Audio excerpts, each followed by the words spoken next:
Hello everyone, my name is Vanshi and today we'll start with your chapter number 7, that is Glimpses of India. Okay, what is glimpses? Glimpses means कि आपको थोड़ी थोड़ी जैसे कहते हैं ना description दे दिया, थोड़ा थोड़ा इंट्रोड्यूस करा दिया किसी बड़ी चीज़ के लिए कि आपको पता लग जाए हाँ इसमें क्या है। अब इंडिया बहुत बड़ा इंडिया है, इसमें आपको पता है कितने स्टेट्स हैं, कितने स्टेट्स होते हैं 28 स्टेट्स होते हैं और 7 यूनियन टेरिटरीज होती हैं। तो अब इन सब के बारे में अब इतना अगर हम डीपली जानने लगे तो बहुत ही टाइम बीत जाएगा। तो इसीलिए ये चैप्टर बना है कि आपको छोटा छोटा ब्रीफ दे दिया जाए और बता दिया जाए कि हाँ इस स्टेट या इस यूनियन टेरिटरी में इंडिया की ये होता है, क्योंकि आपको भी पता है इंडिया में बहुत तरह के कल्चर होते हैं। कोई हिंदू है, कोई पंजाबी है, कोई सिख है, कोई ईसाई है। तो सबके अपने अपने कल्चर होते हैं, सबका अपना अपना ट्रेडिशन है, सबके अपने अपने रीति रिवाज हैं। आप एक फेस्टिवल ही देख लो, सबके अलग अलग तरीके हैं उस एक फेस्टिवल को मनाने के लिए। तो ऐसे ही ये चैप्टर है, इसमें 3 स्टेट्स के बारे में बताया गया है। First, baker from Goa. इसमें गोवा के बारे में बात की गई है कि जब पोर्चुगीज़ का राज था, शासन था गोवा पे, तो गोवा में क्या होता था। और गोवा में बेकर्स को बहुत ज़्यादा अहमियत दी जाती है, उनको बहुत ज़्यादा सराहा जाता है। बेकिंग कल्चर गोवा में बहुत पहले से ही फेमस है और सराहा जाता है। उसके बारे में बात करेंगे हम। सेकंड, कूर्ग। कूर्ग कहाँ पे है? कूर्ग कर्नाटका की बात की गई है। कूर्ग कर्नाटका में है और ऑथर ने ये भी कूर्ग के बारे में बताया है कि वो अपने लिखा हुआ है कि वो, अगर आपने कुर्ग नहीं देखा तो आपने कुछ भी नहीं देखा, ये हेवन है, मतलब ये स्वर्ग है। Third, T from Assam. आपने पढ़ा भी होगा बहुत जगह पे कि असम की चाय बहुत ज़्यादा फेमस है और असम को चाय के नाम से ही जाना जाता है। वहाँ पे चाय की प्रोडक्शन बहुत ज़्यादा होती है, बहुत ज़्यादा मात्रा में की जाती है। तो अब यही 3 हम पढ़ेंगे, 3 जगहों के बारे में थोड़ा थोड़ा।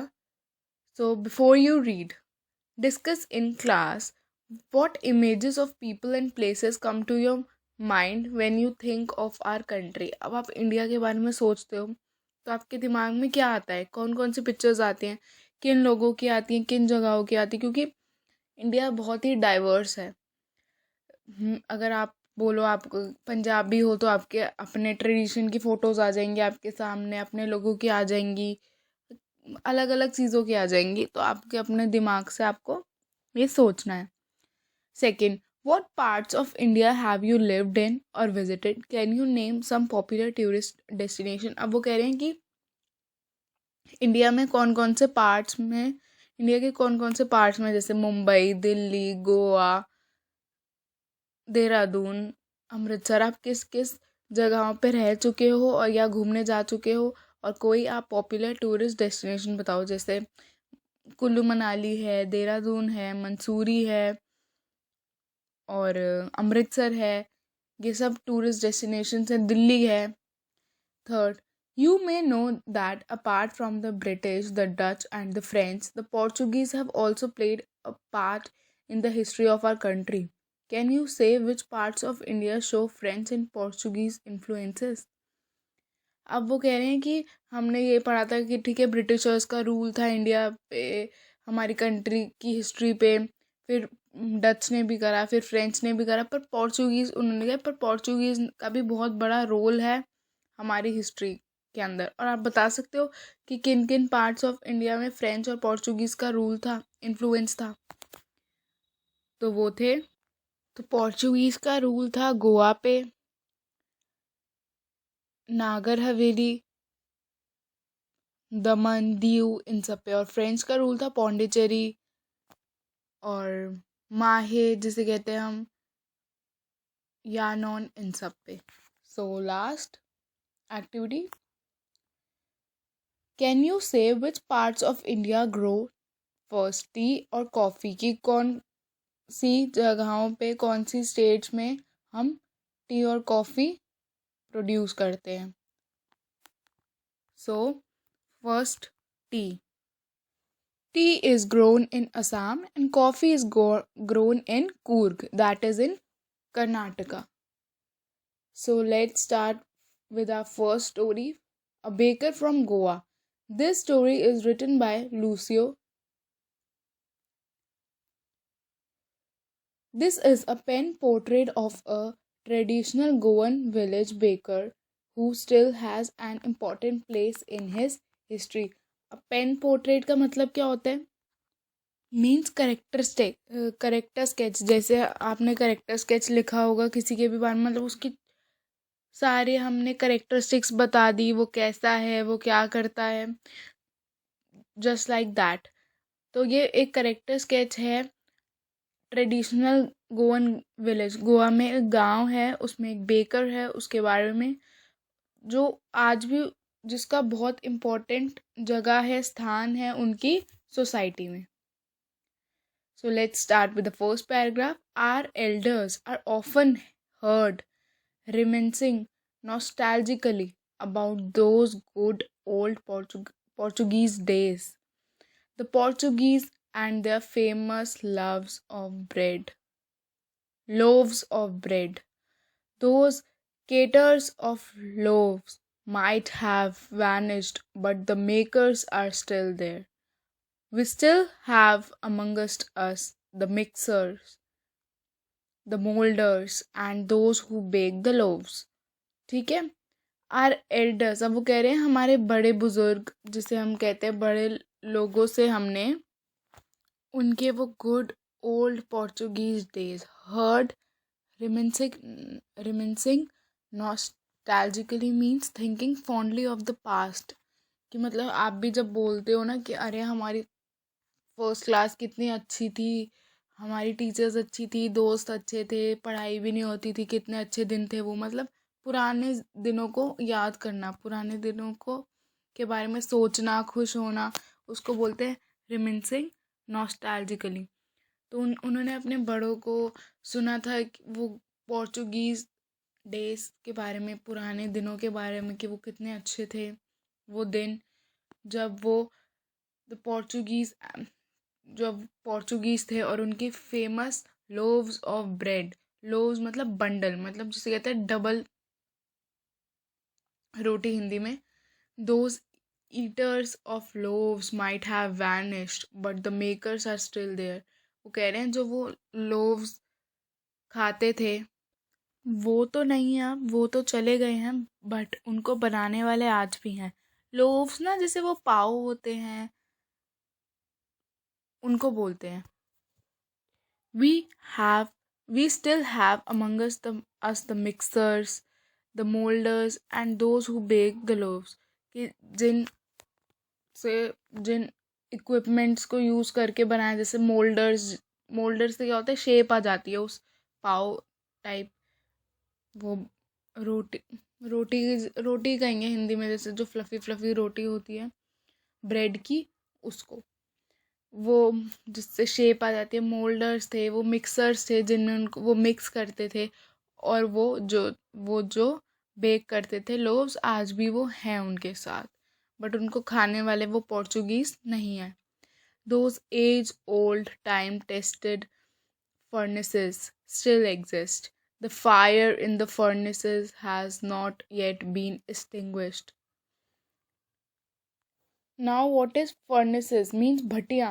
जिन भट्टियों में जैसे बेक, अब आजकल तो क्या आ गया, ओवन आ गए, माइक्रोवेव आ गए, आप इन सब में बेक कर लेते हो, बट पहले ज़माने में भट्टियाँ होती थी, उन सब में बेक किया जाता था केक, ब्रेड्स, ये सब। तो वो क्या बोल रहे हैं, वो पुराने, एज ओल्ड, बहुत साल पुराने, टाइम टेस्टेड, मतलब समय की कसौटी पे जैसे खड़े नहीं उतरते, उन्होंने बहुत ज़्यादा बेक करा है।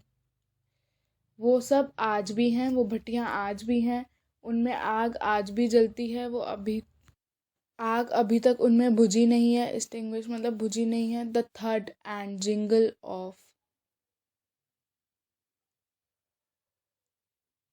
The traditional bakers bamboo heralding his arrival in the morning can still be heard in some places। अब क्या कह रहे हैं वो, what do you mean by heralding means announcing। The थड एंड जिंगल मीन्स धमक और खनक, जो वो ट्रेडिशनल जिसे कहते हैं ना, उनके पारंपरिक जो बेकर्स का बैम्बू होता है, उनकी धमक और खनक आज भी उनको सुनाई देती है। हेराल्डिंग मतलब announcing his arrival in the morning, उनके आगमन की घोषणा करती है सुबह सुबह। Can still be heard in some places, और ये आवाज़ें, ये शोर, उनकी धमक खनक, उनके बैम्बू की आज भी कई जगह गोवा में सुनाई देती है। Maybe the father is not alive but the son still carries on the family profession. These bakers are even today known as pader in Goa. वो कह रहे हैं वो उनके पिता तो नहीं हैं जो ये सब करते थे, बट उनके जो बेटे हैं वो आज भी गोवा में ज़िंदा हैं, और वो अपना पारंपरिक जो प्रोफेशन है, जो बिज़नेस है, वो आज भी चला रहे हैं। उन्होंने इसको ख़त्म नहीं करा है, क्योंकि उन्हीं जगहों से आवाज़ें आती थी।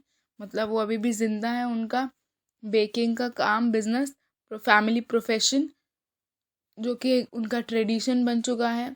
और ये जो बेकर हैं आज भी गोवा में हैं, और इनको पैडर के नाम से जाना जाता है। During our childhood in Goa, the baker used to be our friend, companion and guide. He used to come at least twice a day. Once when he set out in the morning on his selling round, and then again when he returned after emptying his huge basket.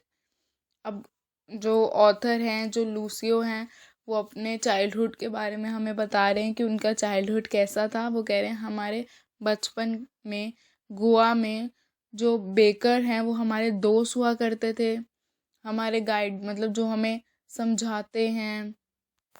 Hindi में हम जिसे कहते हैं मार्गदर्शक, साथी, दोस्त, ये सब हुआ करते थे। He used to come at least twice a day, वो दिन में 2 बार ज़रूर आते थे। वंस ही, जो एक बेकर है वो उनका फ्रेंड ही था, तो वो उसकी बात बता रहे हैं कि वो कब, मतलब दिन में 2 बार निकलता था, तो कब कब निकलता था। Once he set out in the morning on his selling round, and then again when he returned after emptying his huge basket. एक बार वो सुबह सुबह निकलता था अपने साइकिल सेलिंग राउंड, मतलब जिसमें वो अपना सारे केक वगैरह रखता था, उस पे निकल जाता था उसको बेचने के लिए। और फिर दोबारा शाम को जब वो आता था, वो अपनी पूरी जो बास्केट होती थी जिसमें केक होते थे उनको ख़त्म करके जब, या ब्रेड होती थी उनको ख़त्म करके जब लौटता था, तब आता था वो। एक बार सुबह, एक बार शाम। एक बार जब सुबह अपने निकलता था अपने ब्रेड केक्स को बेचने के लिए, और दूसरी बार जब उनको खाली करके लेके आता था। नेक्स्ट, द जिंगलिंग थड of his bamboo woke us up from sleep, and we ran to meet and greet him. Why was it so? Was it for the love of the loaf? Not at all. The loaves were bought by some Paskin or Bastin, the maid servant of the house. What we longed for were those bread bangles which we chose carefully. Sometimes it was sweet bread of special make. अब वो क्या कह रहे हैं, जो उसके bamboo की खनक, बांस, बैम्बू को हिंदी में बोलते हैं बांस की खनक है, वो हमें नींद से जगा देती थी, और हम उससे मिलने और उसका जैसे कहते हैं ग्रीट, मतलब स्वागत करने के लिए दौड़ा करते थे। ऐसा क्यों था, वो पूछ रहे हैं ऐसा क्यों था। क्या हम उस ब्रेड, मतलब डबल रोटी या पाव का वेट करते थे, या हम उससे प्यार करते थे, क्या यही रीज़न था। वो कह रहे हैं बिल्कुल भी नहीं। जो वो लोफ था, वो जो पाव था, किसी वो मतलब पास्किन और बास्टाइन के द्वारा खरीदी जाती थी। जो अब ये दोनों कौन थी, उनकी सर्वेंट थी, मेड थी, जो उनके घर काम करती थी। तो वो उनके घर में लोफ लेके आती थी, वो खुद नहीं जाते थे खरीदने के लिए। अब फिर वो क्यों वेट करते थे उसकी, वो जिस चीज़ के लिए वेट करते थे, तड़पते थे, मतलब कहते हैं ना, उनको जिस चीज़ के लिए बेसब्री से इंतज़ार था, वो थी वो जो लोफ है उसके छल्ले, रिंग्स, और बैंगल्स जिसे कहते हैं, इसे ब्रेड की बैंगल्स बन के आती हैं, जिनको चूज करना ना बहुत डिफिकल्ट काम होता था, मतलब उनको बहुत ज़्यादा सावधानी पूर्वक जिसे कहते हैं करना होता था। कई बार ये कई बार वो जिसे कहते हैं ना मीठी ब्रेड भी होती थी, जो बहुत अच्छे से बनी होती थी, विशेष तरह से वो मीठी ब्रेड बनी होती थी। The baker made his musical entry on the scene with the jang jang sound of his specially made bamboo staff. One hand supported the basket on his head and the other banged the bamboo on the ground. He would greet the lady of the house with good morning and then place his basket on the vertical bamboo. We kids would be pushed aside with a mild rebuke and the loaves would be delivered to the servant. But we would not give up. We would climb a bench or the parapet and peep into the basket somehow. अब वो क्या कह रहे हैं कि अब उसकी entry बताई जा रही है बेकर की, वो कैसे आता था और कैसे वो लोफ को लेते थे। अब वो कह रहे हैं कि जो वो बेकर था वो एकदम ऐसे म्यूजिकल एंट्री लेता था, जैसे म्यूजिकल सीन चल रहा हो किसी मूवी में, वैसे ही वो एंट्री लेता था with the jang jang sound of his specially made bamboo stuff. और जो उसके बैम्बू से वो कुछ ऐसी आवाज़ें निकालता था, झैंग झैंग आवाज़ आती थी उसके बैम्बू से। और जो उसका एक हाथ होता था वो उसने बास्केट पे रखा होता था, जो उसके सर पे होती थी, उसके सर पे एक बास्केट होती थी और उस बास्केट को एक हाथ से उसने पकड़ा हुआ होता था। इन शॉर्ट ये मतलब है। And the other bang the bamboo on the ground, और वो दूसरे हाथ से बैम्बू को ग्राउंड पे ऐसे बजाता बजाता आता था और मुंह से आवाज़ें निकालता था, ऐसी वो एंट्री अपनी लेता था। He would greet the lady of the house with good morning, और फिर जो भी लेडी हाउस में होती थी उसको वो ग्रीट करता था, मतलब विश करता था। कैसे करता था? गुड मॉर्निंग कह के। And then place his basket on the vertical bamboo, और जो उसका फिर बैम्बू होता था वो विश करके अपनी बास्केट को अपने सर से उठाकर उस बैम्बू पे रख देता था। We kids would be punish We kids would be pushed aside with a mild rebuke and the loaves would be delivered to the servant. What is rebuke? An expression of disapproval, a scolding, मतलब उनको ऐसे डांट दिया जाता था और उन बच्चों को डांट दिया जाता था और साइड कर दिया जाता था, हटा दिया जाता था, एक ऐसे झटकार फटकार देकर कि हट जाओ साइड हट जाओ। और फिर जो भी वो लोव्स होते थे जितने जिसको चाहिए होते थे, फिर वो उनके सर्वेंट्स को ही देता था, हैंड ओवर करता था। But we would not give up. और वो कह रहे हैं फिर हम बच्चे मानने वाले कहाँ थे। We would climb a bench और the parapet and peep into the basket somehow. फिर वो कह रहे हैं कि हम फिर मानने वाले थोड़ी थे, तो हम कोई बेंच चढ़ जाते थे, प्रापेट मीन्स मुंडेर पे खड़े हो जाते थे और फिर उसकी बास्केट में झांका करते थे, बहुत कोशिश कर कर कैसे भी हमें देखना होता था। I can still recall the typical fragrance of those loaves. अब लूसियो क्या कह रहे हैं कि मुझे आज भी याद है, मैं आज भी याद करता हूँ, और तो मुझे एग्जैक्ट पता है कि उन जो लोव्स की फ्रेगरेंस कैसी होती थी। फ्रेगरेंस मतलब खुशबू, कि उन लोव्स की खुशबू और महक कैसी होती थी, मुझे आज भी याद है, मैं आज भी उनको याद करता हूँ। Loaves for the elders and the bangles for the children. अब वो पाव डबल रोटी जिसके हम कहते हैं वो बड़ों के लिए होती थी, और एक ऐसे राउंड बैंगल शेप की ब्रेड होती थी, वो बच्चों के लिए होती थी। Then we did not even care to brush our teeth और wash our mouths properly, and why should we? Who would take the trouble of plucking the mango leaf for the toothbrush? And why was it necessary at all? The tiger never brushed his teeth. Hot tea could wash and clean up everything so nicely at all.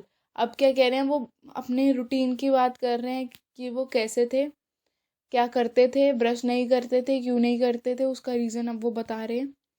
अब वो क्या कह रहे हैं कि then we did not even care to brush our teeth और wash our mouths properly. और वो कह रहे हैं कि तब हमें बिल्कुल भी परवाह नहीं थी अपने टीथ को ब्रश करने की, हम या अपने मुंह धोने की अच्छे से, हम ऐसे ही खा लिया करते थे। और वो कह रहे हैं हमें क्यों चिंता होगी। Who would take the trouble of plucking the mango leaf for the toothbrush. वो मैंगो लीफ से टूथब्रश बनाते थे, तो वो कह रहे हैं अब कौन इतना झंझट करेगा, कौन किस परेशानी उठाएगा मैंगो लीफ को पहले तोड़ने की, फिर उससे टूथब्रश बनाने की। और ये सब ज़रूरी भी क्यों है, and why was it necessary at all. वो कह रहे हैं ये सब ज़रूरी भी क्यों है, टाइगर भी तो ब्रश नहीं करता। अब वो खुद को टाइगर से कंपेयर कर रहे हैं कि टाइगर इतना शक्तिशाली होके ब्रश नहीं करता, तो हम क्यों ब्रश करें, हम ऐसे ही खा लेंगे। और जो वो कह रहे हैं वो ब्रेड के साथ हॉट टी लेते थे। जैसे आप भी सुबह सुबह उठते हो तो दूध पीते हो या चाय पीते हो, तो उसके साथ बिस्किट खाते हो, रस खाते हो या ब्रेड खाते हो, तो ऐसे ही वहाँ पे भी ट्रेडिशन था। तो वो कह रहे हैं कि फिर hot T could wash and clean up everything so nicely after all. और वो कह रहे हैं अगर हम हॉट टी पियेंगे तो वो सारा जो भी है वो सबको हमारे माउथ में वो सबको अच्छे से क्लीन कर देगा, फिर क्या ही ज़रूरत है ब्रश करने की भी। तो ये उनके उस टाइम की थिंकिंग थी। बच्चे थे क्योंकि वो, तो आप भी कभी कभी स्किप कर देते हो, कुछ आपका अच्छा चीज़ बनी हो तो फटाफट ऐसे ही खा लेते हो, फिर बोलते हो अरे क्या हुआ, क्या ज़रूरत है ऐसे। Now oral comprehension check. Question number 1, what are the elders in Goa nostalgic about? Answer is, the elders in Goa are nostalgic about the good old Portuguese days and their love for the famous bread loaves. The writer also mentions that although the eaters of loaves have vanished, the bread makers still do exist.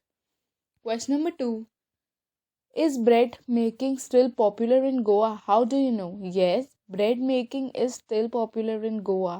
It is evident from the fact that the bread makers still exist. Though the eaters have gone away, the presence of the mixers, molders, the ones who bake the loaves, and the time tested furnaces are a proof of their existence. Question number 3, what is the baker called? The baker is popularly known as a padder in Goa. Pader. Question number 4, when would the baker come? When would the baker come every day? Why did the children run to meet him?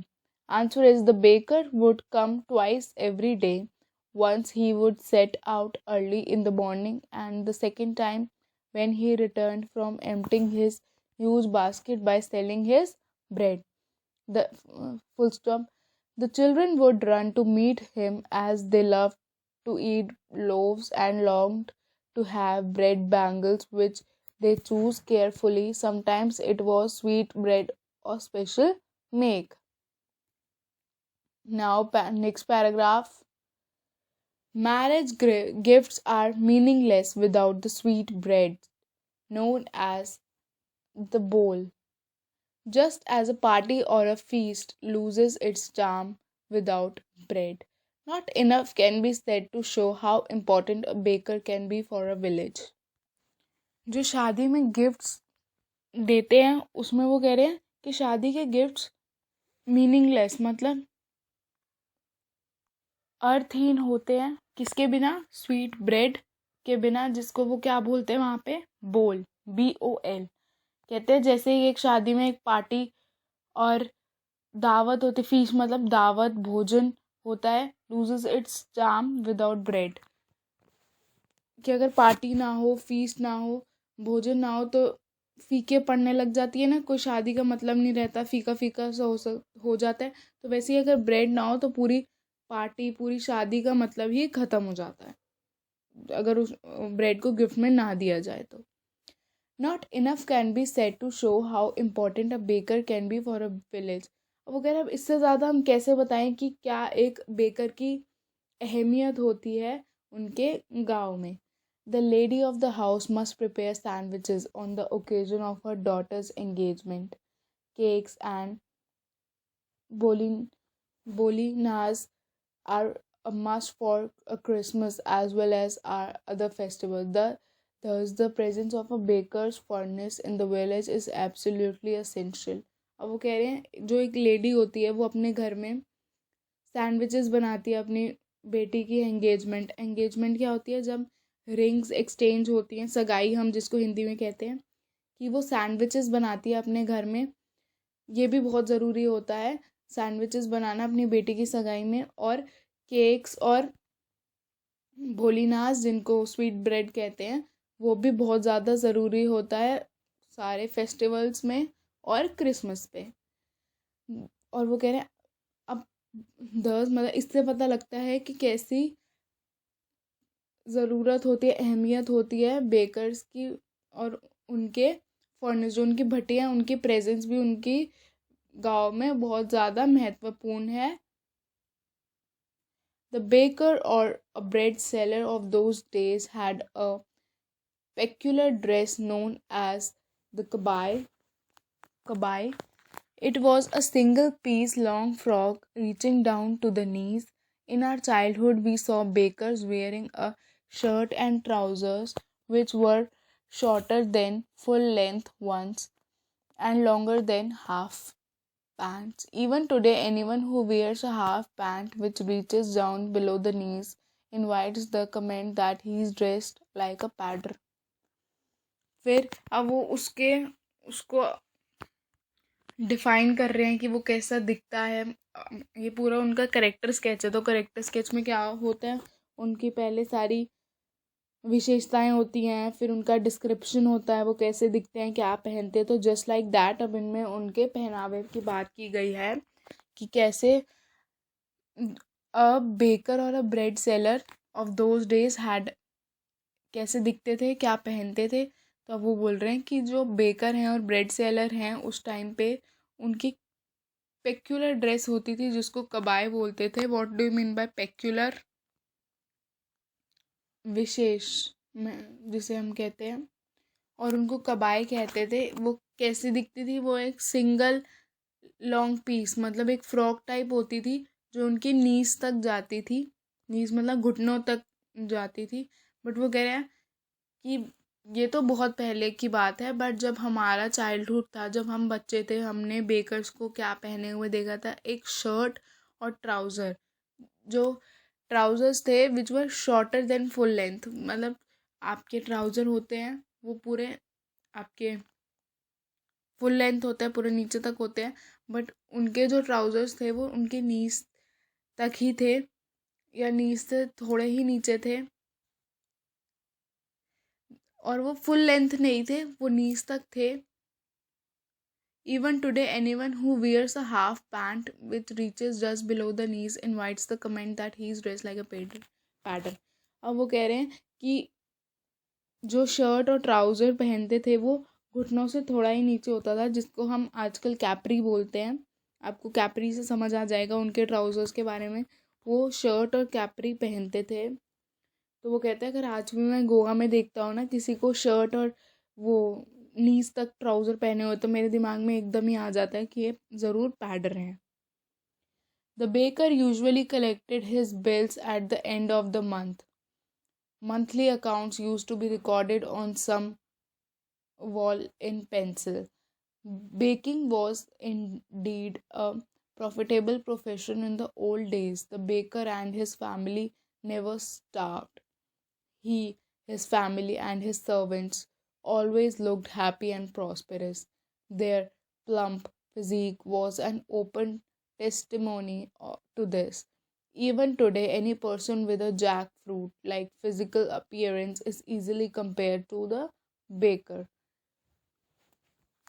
अब वो बता रहे हैं कि baker पैसे कैसे लेते थे, बिल कैसे लेते थे, सारी ब्रेड्स और जो बैंगल्स देते थे वो।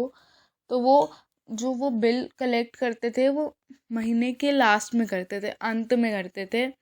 और वो मंथली जैसे कहते हैं ना, महीने के अकाउंट बनाया हुआ था उन्होंने। वो एक दीवार पे पेंसिल से लिखते रहते थे सबका हिसाब, और वो सारा हिसाब वो महीने के अंत में करते थे।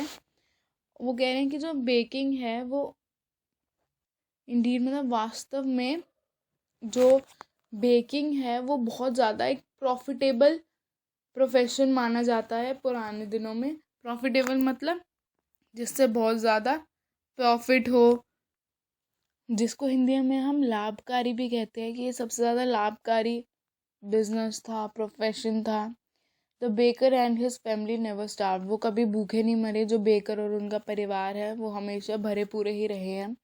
ही, his family and his servants always looked happy and prosperous, वो बेकर, उनकी फैमिली और जितने भी उनके सर्वेंट्स थे वो हमेशा खुश और हंसते खेलते ही दिखे हैं।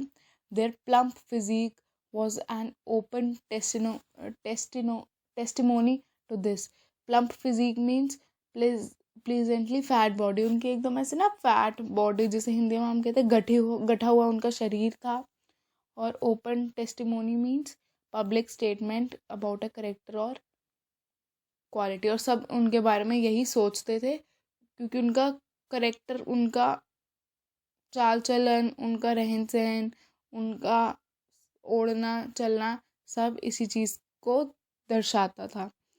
Even today any person with a jackfruit like physical appearance is easily compared to a baker, a baker। वो कह रहे हैं आज भी कोई अगर जैक फ्रूट मतलब कटहल, आज भी कोई कटहल जैसा मोटा व्यक्ति दिखता है तो उसकी तुलना बेकर से ही की जाती है। तो वो प्लम फिजिक को जैक फ्रूट से कंपेयर कर रहे हैं, इसलिए उन्होंने जैक फ्रूट का यहाँ पे डिस्क्रिप्शन दिया है, लिखा है। Now this is all about this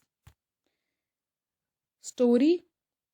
आपको पता लग गया होगा गोवा विलेज में बेकर की क्या अहमियत है, ब्रेड्स उनको क्यों पसंद हैं, और शादी में क्या होता है, बेकर क्या पहनते हैं, वो कैसे पैसे लेते हैं, वो अपने बिल्स कैसे लेते हैं, ये सब आपको पता लग चुका होगा। और आपको इससे बहुत ज़्यादा कुछ इन्फॉर्मेटिव चीज़ें भी समझने को मिलेंगी, सीखने को मिलेगी कि गोवा कल्चर के बारे में अब आपने थोड़ा बहुत तो समझा होगा इस स्टोरी से। तो now let's come to the question answers, oral comprehension check. Question number 1, match the following. What is a must? First, as marriage gifts, cakes and bolinas. Second, for a party as or a feast, sweet bread called bol. For a daughter's engagement, bread. For Christmas, sandwiches. अब आपको बताना है इनके options में से कि कौन सी चीज़ कहाँ पे ज़रूरी है। एज अ मैरिज गिफ्ट क्या ज़रूरी है? Sweet bread called bowl. Second, for a party or a feast, bread. For a daughter's engagement, sandwiches. For a Christmas, cakes and bolinas. Question number 2, what did the baker wear? First, in the Portuguese days, and second, when the author was young. First, in the Portuguese days, the bakers were usually dressed up in a peculiar dress known as the cabai. It was a single piece long frock reaching down to the knees. Second, during the author's childhood days, he saw the bakers wearing a shirt and trouser that were shorter than full length ones and longer than half pants. Question number 3. Who invites the comment? He is dressed like a padre. Why? Any person who wears a half pant that reaches just below the knees invites this comment. He is dressed like a padre. This is because the bakers was popularly known as padders in Goa used to dress in a similar fashion. Question number 4. Where were the monthly accounts of the baker recorded?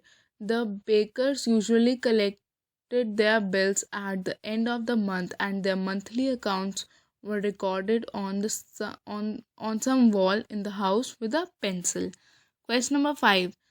What does a jackfruit like appearance mean? A jackfruit like appearance means a plump physique. A baker used to have such a physique since it was believed that he and his family never starved. Baking was a lucrative profession, and the baker, his family, and his servants always looked happy and prosperous with their physical appearance. Thinking about the text. Question number one: which of these elements are correct?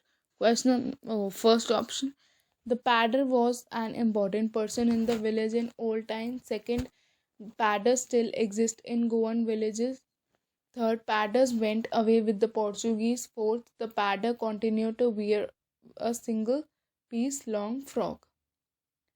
Answer is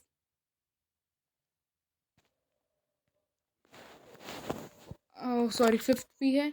Bread and cakes were an integral part of Goan life in the old days. Sixth, traditional bread making baking is still a very profitable business. Seventh, padders and their family starve in the present time. First one is correct, second is correct, third is incorrect, and the correct answer is the padders still exist in the Goan villages. Fourth is incorrect, and the correct one is the bakers were the bakers wear a shirt and a trousers that are shorter than full length ones and longer than half pants.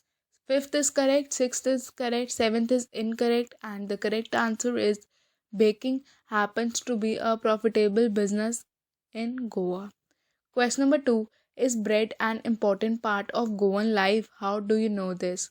Yes, bread is an important part of Goan life. It is often used for marriage gifts and feast.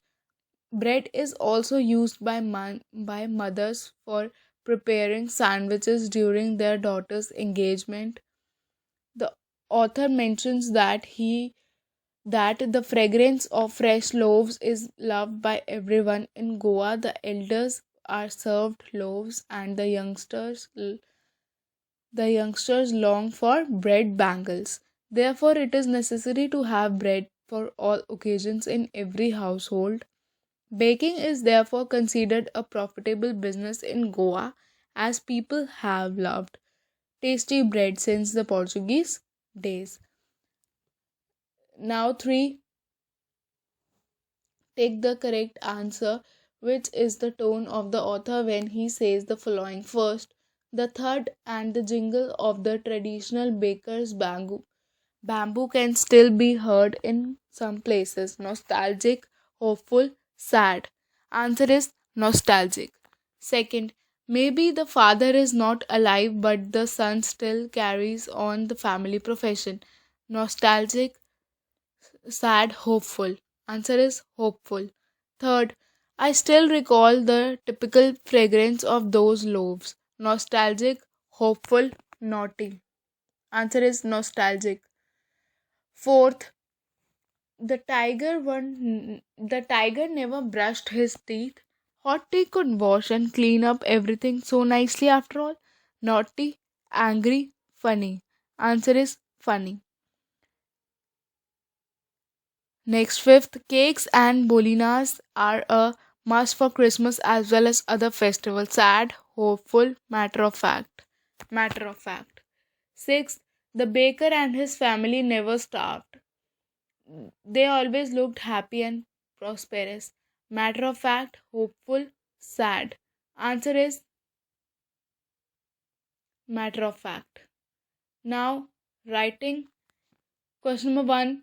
In this extract, the author talks about traditional bread baking during his childhood days. Complete the following table with the help of the clues on the left. Then write a paragraph about the author's childhood days. Clues: the bread, the way bread was baked. Answer is the bakers used to bake loaves in the mixers and molders on age old time tested furnaces that were never extinguished. Next, the way the padders sold bread. The baker made his musical entry on the scene with the jang jang sound of his specially made bamboo staff. One hand supported the basket on his hand and the other banged the bamboo on the ground. What the padder wore. The Baker or a bread seller of those days had a peculiar dress known as the kabai. It was the single piece of long frock reaching down the knees. In his childhood, he saw bakers wearing a shirt and trousers which were shorter than full length ones and longer than half pants. Next, when the padder was paid, the baker usually collected his bills at the end of the month. Monthly accounts used to be recorded on some wall in pencil. Next and the last, how the padder looked. The baker used to have a plump physique with a jackfruit like physical appearance. Compare the pieces from the text with the other piece on Goan Baker. What makes the two texts so different? Are the facts the same? Do both writers give picture in? Answer is both the text are. अभी पहले आपको read करना है, मैंने read कर लिया, मैं आपको आंसर बता रही हूँ, आप एक बार फिर रीड करके मेरा आंसर सुनिएगा.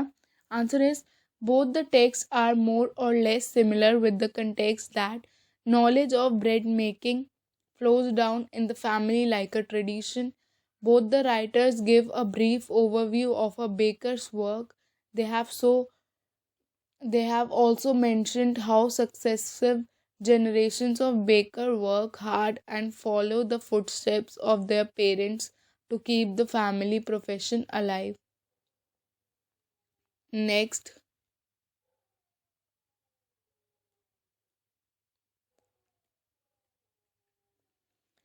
second, now find a travel brochure about a place you have visited. Look at the description in the brochure, then write your own account, adding details from your own experience to give a reader a picture of the place rather than an impersonal factual description. ये आपको खुद लिखना है कि आप कहीं गए थे तो उसके बारे में आपको लिखना है, कहीं घूमने जहाँ हम गए थे, और ग्रुप डिस्कशन भी आपको खुद करना है. Now let's come to the second story. Coorg. Coorg is a coffee country famous for its rainforest and species and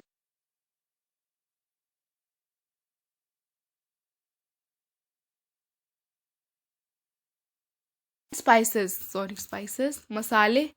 Coorg एक कॉफ़ी कंट्री है फेमस फॉर रेन फॉरेस्ट और स्पाइसेस. मसाले, कॉफ़ी बनती है वहाँ पे, और रेन फॉरेस्ट है.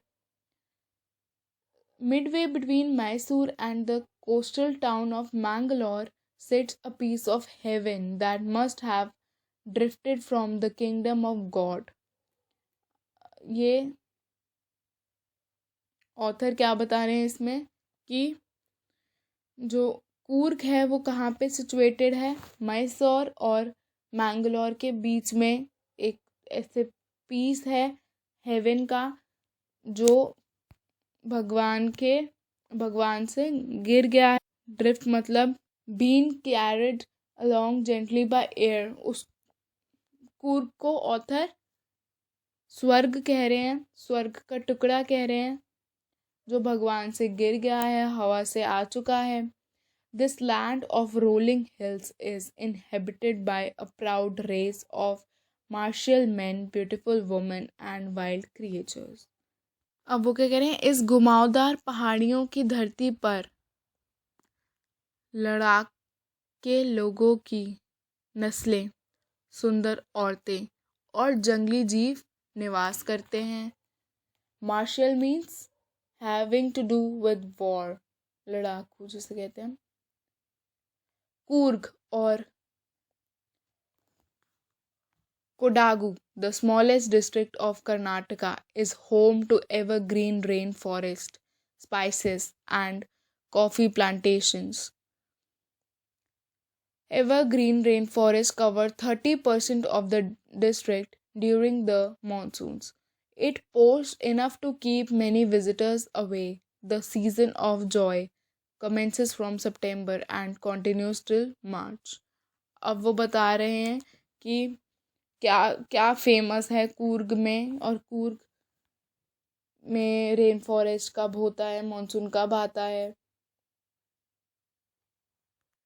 कूर्ग या कूर्ग को कोडागू भी कहते हैं, जो कर्नाटका का सबसे छोटा डिस्ट्रिक्ट मतलब जिला है। यहाँ पे हमेशा सदाबहार रेन फॉरेस्ट है। रेन फॉरेस्ट मतलब वर्षा जंगलों, मसाले हैं, कॉफ़ी के बागान हैं, कॉफ़ी बागानों का घर है ये एक। यहाँ पे सदाबहार जो बारिश है रहती है, और सदाबहार वर्षा वनों से इस ज़िले का जो 30% है वो ढका हुआ है। जो 30% जो भाग है वो उस जगह का ढका हुआ है। और वो कह रहे हैं कि मानसून के दौरान और जो बारिश की बौछार है वो इतनी ज़्यादा अधिक होती है कि जो जितने भी विजिटर्स हैं, जो पर्यटक हैं, वो यहाँ से दूर ही रहते हैं। और जो वो कह रहे हैं जो सीज़न खुशी का, जॉय का, वो कब से आता है, सितंबर से, और कब तक रहता है, मार्च तक। The weather is perfect with some showers thrown in for good measure. और वो कह रहे हैं कि तब जो वेदर है वो एकदम परफेक्ट होता है, हवा में एकदम ताजगी होती है क्योंकि बारिश अच्छी होती है। The air breathes of in invigorating coffee, तो जो हवा है उसमें कॉफ़ी की महक आती है। ब्रीथ्स मतलब जब वो सांस लेते हैं तो उनको कॉफ़ी की खुशबू आती है। Coffee estates and colonial bungalows stand tucked under tree canopies in prime corners. What is canopies? Roof-like covering that from shelters, और prime मतलब बेस्ट, मतलब कि कॉफ़ी एस्टेट मतलब कॉफ़ी के जो बाग हैं वो कैसे सिचुएटेड हैं, वो उपनिवेशी जो बंगले हैं उनके पेड़ों की छतरी के नीचे एकदम एकांत में सिमटे खड़े हैं। और वो क्या कह रहे हैं, कूर्ग के अत्यधिक स्वतंत्र लोग यूनानी हैं या फिर अरबी वंशज हैं। ये अभी हम लाइन पढ़ेंगे।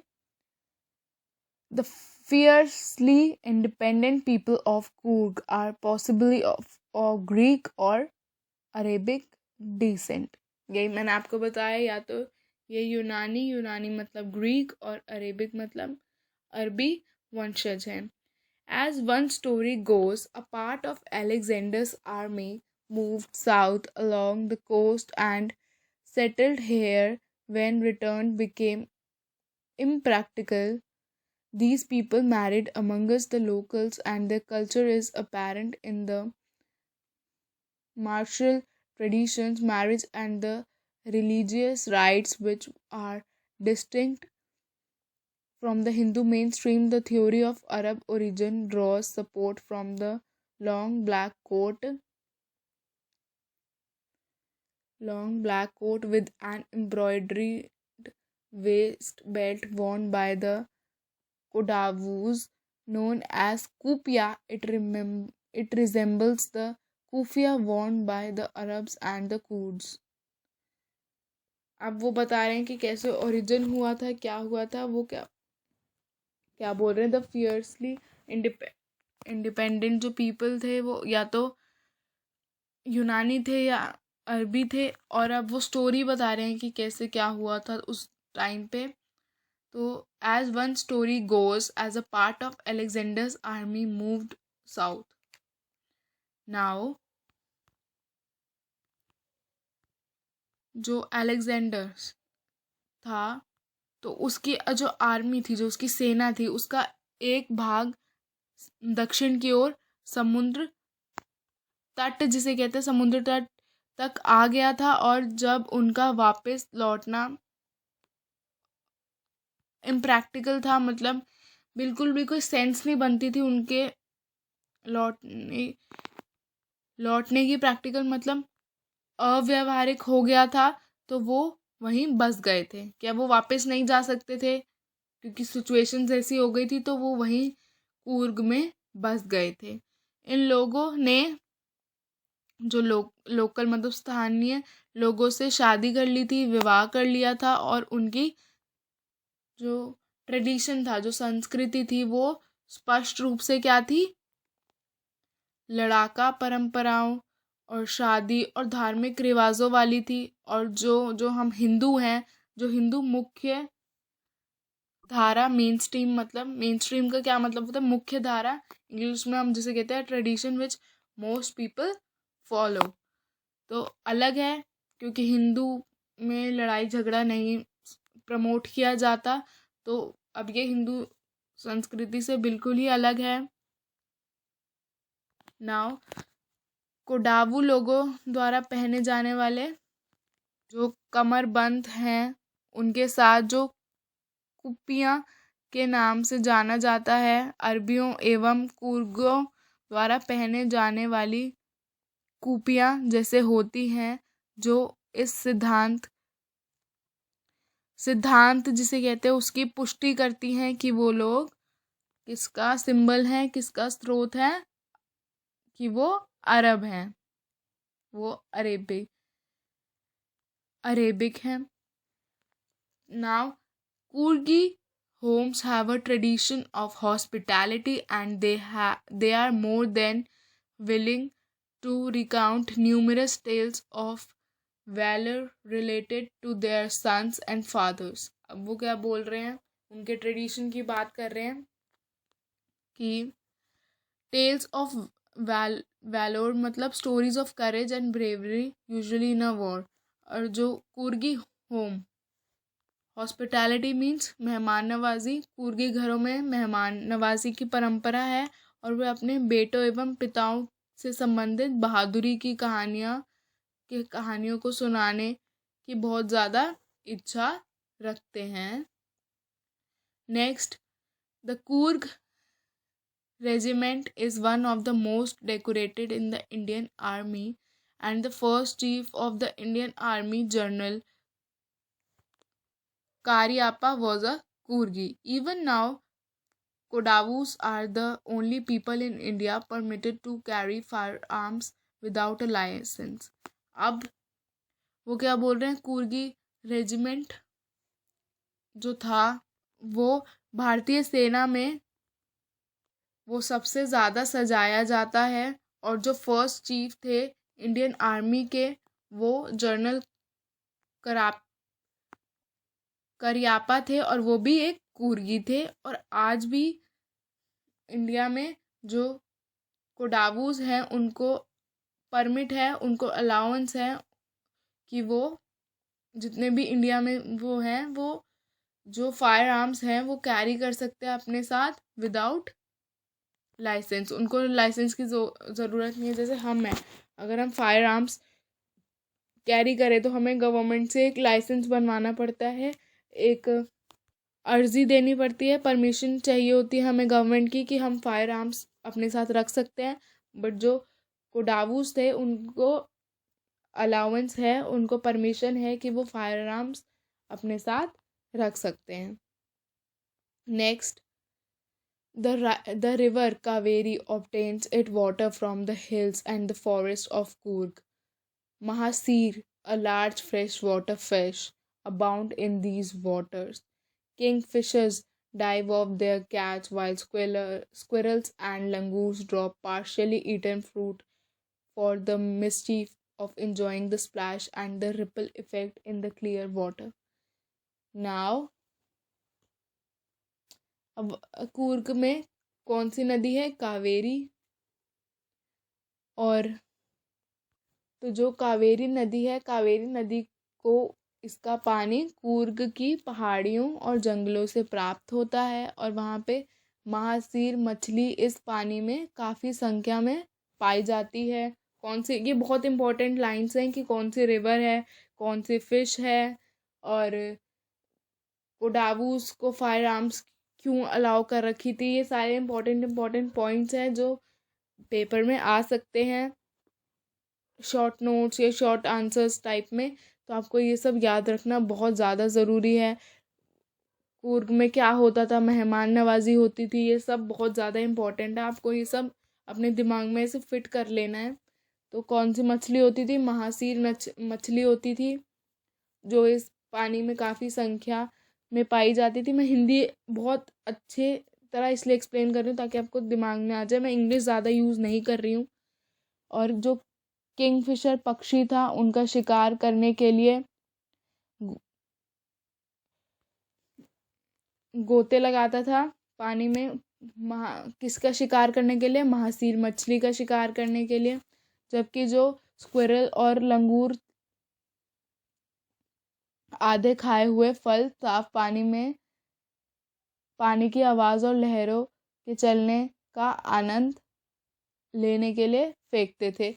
जो स्क्विरल क्या करते थे, अब स्क्विरल और लंगूर अपने जो फ्रूट्स आप खा लेते, आधे खाए हुए वो पानी में फेंक देते थे। और जब कोई चीज़ पानी में जाती है तो एकदम ऐसे लहरें बन जाती हैं, आवाज़ आती है, तो वो उनको ये चीज़ देखने और सुनने में अच्छा लगता था, तो ये वो बारी बारी फेंकते थे। और next, elephants enjoy being bathed and scrubbed in the river by their mahouts। अब एलिफेंट्स की भी बात हो रही है यहाँ पे। हाथी अपने महावतों द्वारा नहलाए जाने और नदी में रगड़े जाने का आनंद लेते थे। अब माहूट्स कौन होते हैं, जो एलिफेंट की टेक केयर करते हैं, उनको नहलाते हैं, स्क्रबिंग करते हैं, खाना खिलाते हैं, घुमाते हैं, तो जो उनको माहूट्स कहते हैं। The most laid back individuals become converts to their life of high energy adventure with river rafting, canoeing, rappelling, rock climbing, and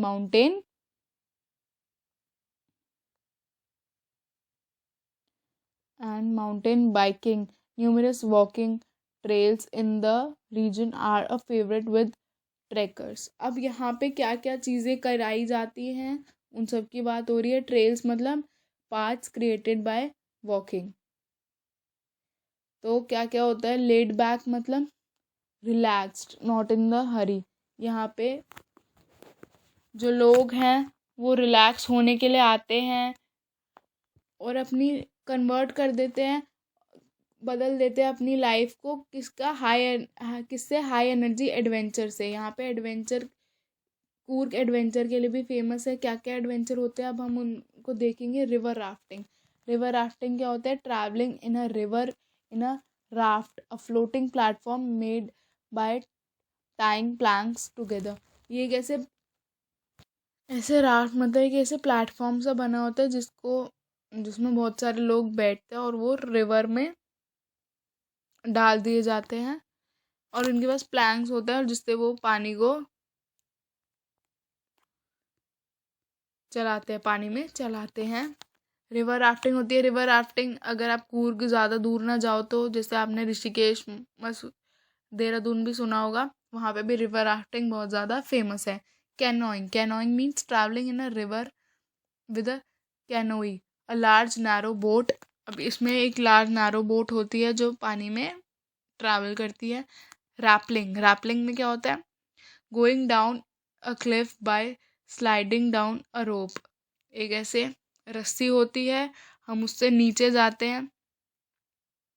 rock climbing and mountain trekking मतलब माउंटेन बाइकिंग, माउंटेन पे बाइक चलाना है, या फिर rock climb मतलब चढ़ना है। ये सब बहुत ज़्यादा एडवेंचरस चीज़ें कूर्ग में होती थी। और numerous walking trails in this region are a favourite with trekkers. मतलब बहुत सारे ना ऐसे पाथ बनाए हुए हैं चलने के लिए जो ट्रैकर्स को बहुत ज़्यादा पसंद आते हैं और उनके फेवरेट हैं। Birds bees and butterflies are there to give you company. यहाँ पे बहुत ज़्यादा बर्ड्स भी मिलती हैं, पाई जाती हैं, बीज होती हैं, हनी बी जिसे हम कहते हैं, बटरफ्लाइज होती हैं जो आपको कंपनी देती हैं, आपके साथ साथ चलती हैं, उड़ती हैं, खेलती हैं। Macaques, Malabar squirrels, langurs, and slender lories keep a watchful eye from the tree canopy. I do, however, prefer to step aside for wild elephants. अब क्या बोल रहे हैं वो यहाँ पे? काक जो एक टाइप का एक बंदर होता है, मालाबार की गिलहरियाँ, लंगूर और दुबला लोरी पक्षी पेड़ों की छतरी से ध्यानपूर्वक ऐसे आए वो क्या बोलते हैं इसको, चौकसी करते रहते हैं, आपको एकदम ऐसे नज़र गड़ा के देखते रहते हैं।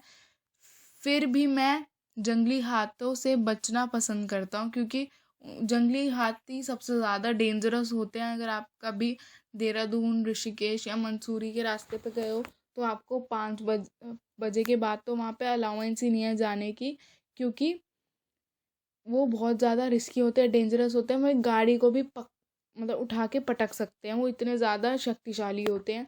तो वो क्या बोल रहे हैं, मैं इनसे नहीं डरता, मैं फिर भी जंगली हाथी से ही डरता हूँ, उनसे ही बचने की कोशिश करता हूँ।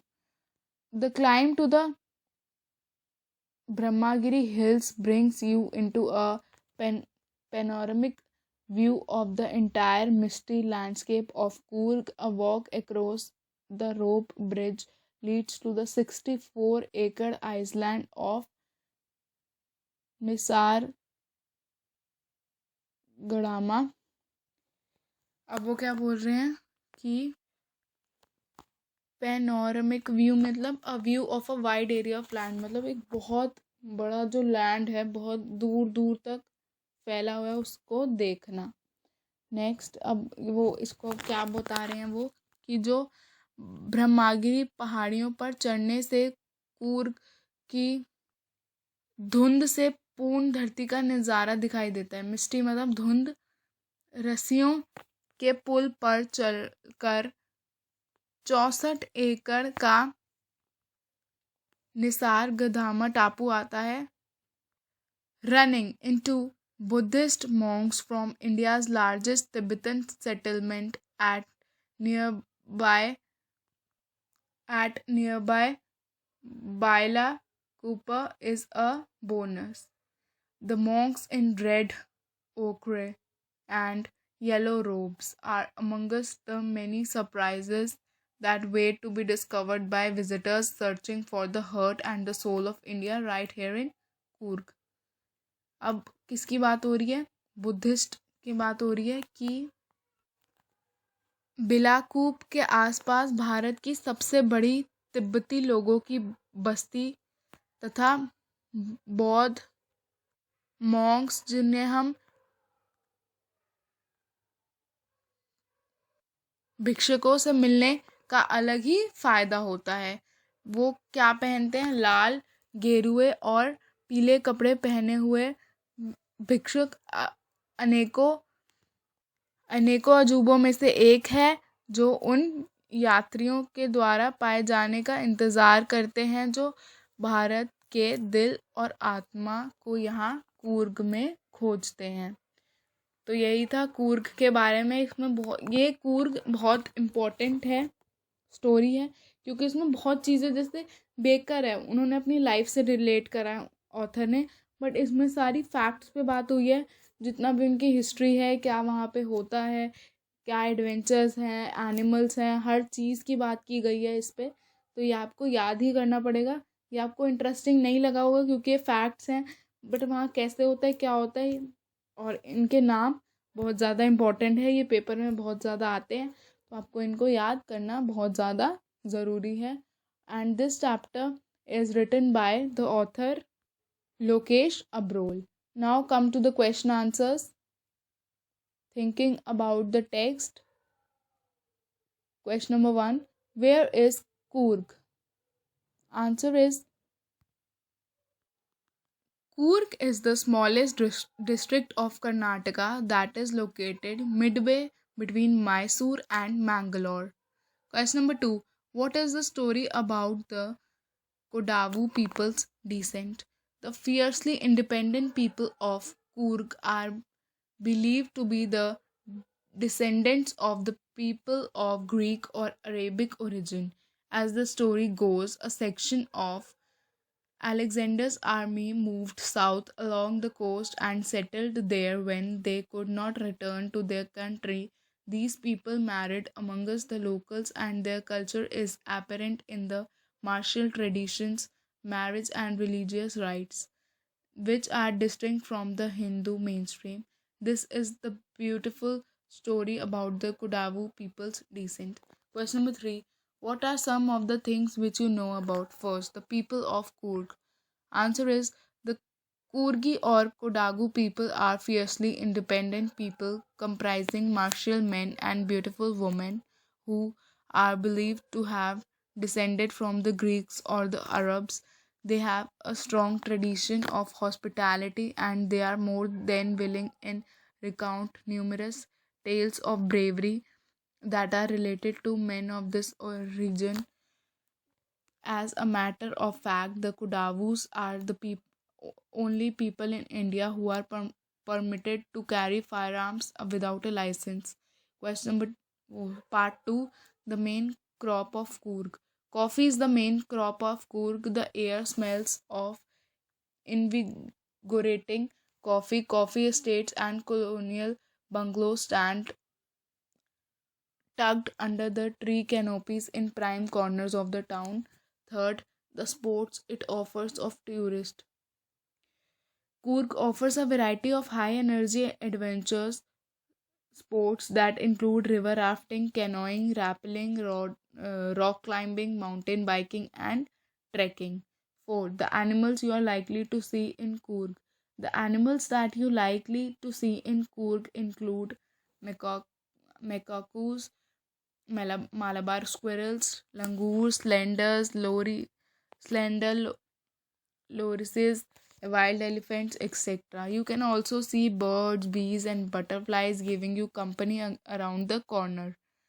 Its distance from Bangalore and how to get there.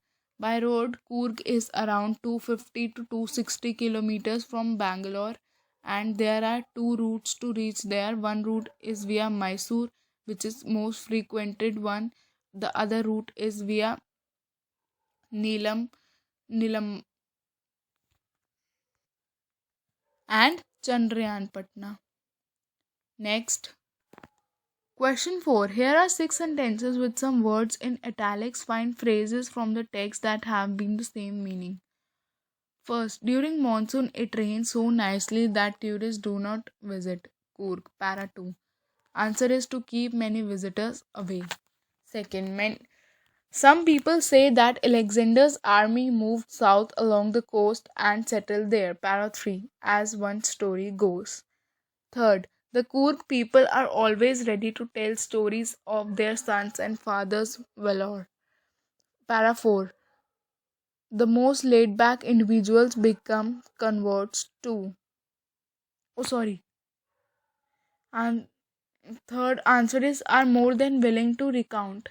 Fourth, even people who normally lead an easy and slow life get smitten by the high energy adventure sports of Coorg. Para 6. Answer is the most laid back individuals become converts too.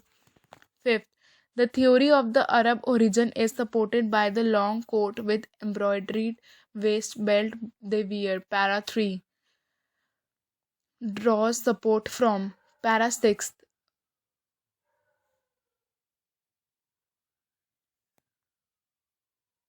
Macaques, Malabar squirrels observe you carefully from the tree canopy. Para 7. Keep a watchful eye. Thinking about the language. Certain words go together. Such words, friend, are called collocation. The collocation of a word is the company it keeps. For example, look at the paired sentences and phrase below, which is a common collocation and which one is odd. Strike out the odd sentences or phrases. First, How old are you? Second, a pleasant person. How young are you? A pleasant pillow. Next, question 1. Here are some nouns from the text: culture, monks, surprise, experience, weather, tradition. Works with a partner does. Work with a partner and discuss which one of the noun can collocate with which of the adjective given below. First, culture. Culture के साथ हो सकता है unique culture, ancient culture. Next, Monks.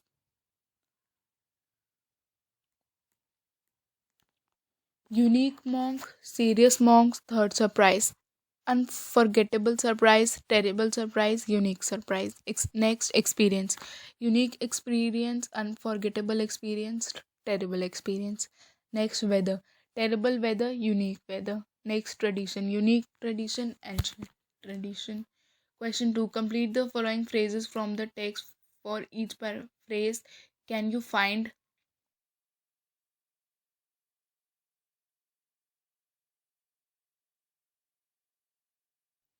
at least one other word that would fit in the blank? Tales of dash. Answer this.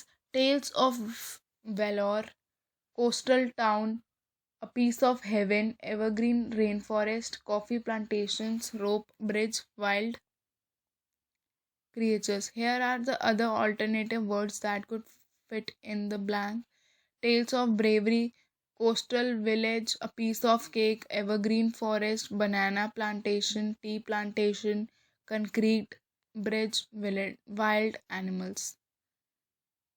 Next, thinking.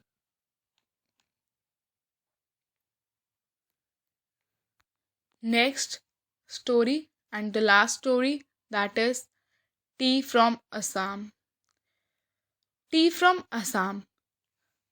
Pranjal, a youngster from Assam, is Rajveer's classmate at school in Delhi. Pranjal's father is the manager of a tea garden in Upper Assam, and Pranjal has visited Rajveer to visit his home during the summer vacation. This story is written by the author Arup Kumar Datta. अब इसमें किसकी बात हो रही है? एक youngster है प्रांजल, वो असम से है, और जो उसका क्लासमेट राजवीर है, वो दोनों एक ही स्कूल में पढ़ते हैं जो दिल्ली में है. और जो प्रांजल है, उसके फादर एक मैनेजर हैं एक टी गार्डन में, जो कहाँ पे अपर असम में है. और प्रांजल ने राजवीर को इनवाइट कराया अपने घर. किसके लिए? समर वेकेशन में, कि आओ मेरा घर देखो. तो let's start with the first paragraph. चाय गरम, गरम चाय. A vendor called out in a high pitched voice. चाय गरम, चाय गरम.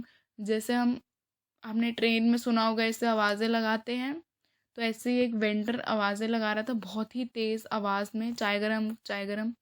He came up to their window and asked, चाय साहब, gives two cup give us 2 cups, Pranjal said. फिर ये ट्रेन का सिनेरियो है.